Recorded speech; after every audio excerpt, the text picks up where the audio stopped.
Choisis la vie, la grâce d'être femme avec Marie, sous la protection de son époux Saint Joseph.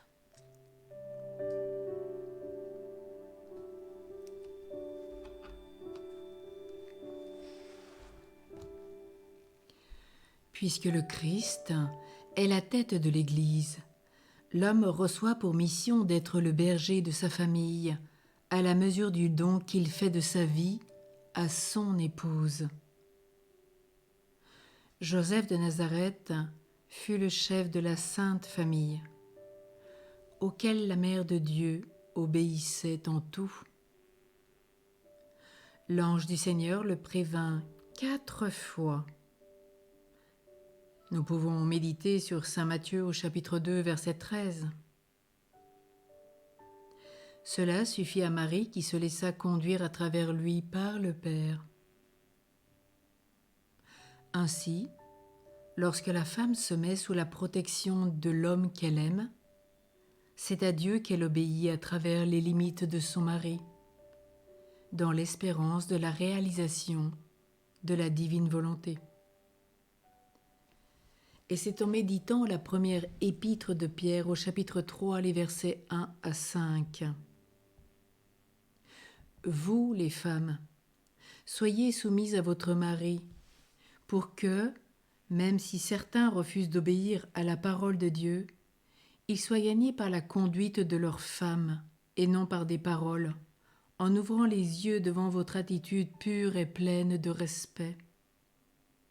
Que votre parure soit une qualité d'humanité au plus intime de votre cœur, parure impérissable d'un esprit doux et paisible. Voilà ce qui a une grande valeur devant Dieu. Je reviendrai, comme je l'ai déjà évoqué, dans un Choisis la vie, la soumission de la femme à l'homme.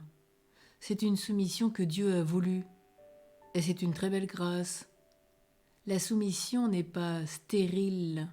La soumission, c'est se mettre sous la protection de l'homme, car l'homme est le gardien de la femme.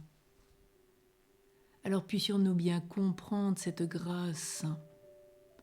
C'est la grâce première. Et contemplons la Vierge avec Saint Joseph pour le vivre. Dans le livre de la Genèse, au chapitre 3, on remarque qu'Ève a péché pour 2 raisons. Elle n'est pas restée sous le regard de Dieu. Elle a oublié le commandement de Dieu. En Genèse chapitre 2, versets 16 et 17, « Tu peux manger les fruits de tous les arbres du jardin, mais de l'arbre de la connaissance du bien et du mal, tu n'en mangeras pas. » Et plus exactement, elle l'a modifié en ajoutant « Vous n'y toucherez pas » Genèse 3, 3.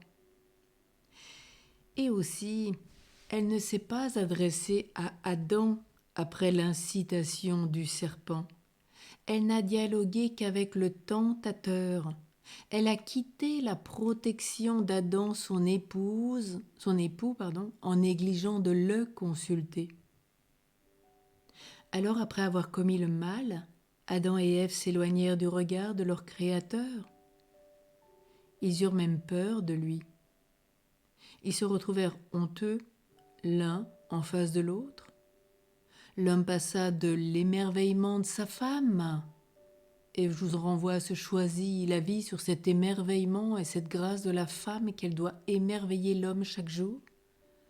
Et il est passé de cet émerveillement à l'accusation de sa femme. Genèse 3,12. La femme que tu m'as donnée, c'est elle qui m'a donné du fruit de l'arbre et j'en ai mangé. Désormais, il se méfiera de la femme parce qu'elle est celle qui peut le faire tomber. Il restera toutefois en quête de l'être merveilleux que Dieu avait voulu pour lui. Quant à la femme, elle se tournera vers l'homme en reportant sur lui son attente que jamais personne ne pourra combler.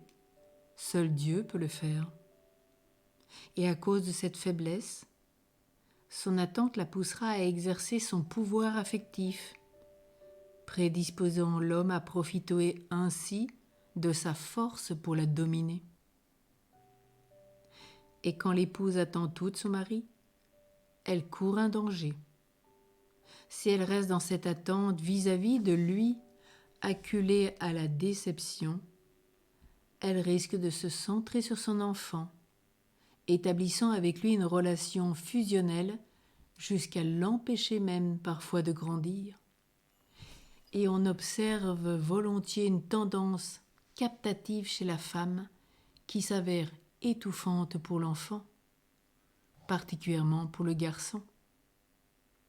Cette disposition insidieuse, mais assez fréquente, est comme un détournement de l'amour maternel qui, d'oblatif, devient possessif. Alors aujourd'hui à toutes les femmes, mettez-vous sous la protection de votre mari. Et si vous n'avez pas de mari, rappelez-vous que c'est le Christ qui est notre époux. Et c'est sous sa protection que nous pouvons nous mettre. Et rappelons-nous qu'il y a tous les équivalents paternels sur la terre pour nous rappeler à chaque instant qu'il faut nous mettre sous leur protection, bien sûr à une condition que l'homme soit juste.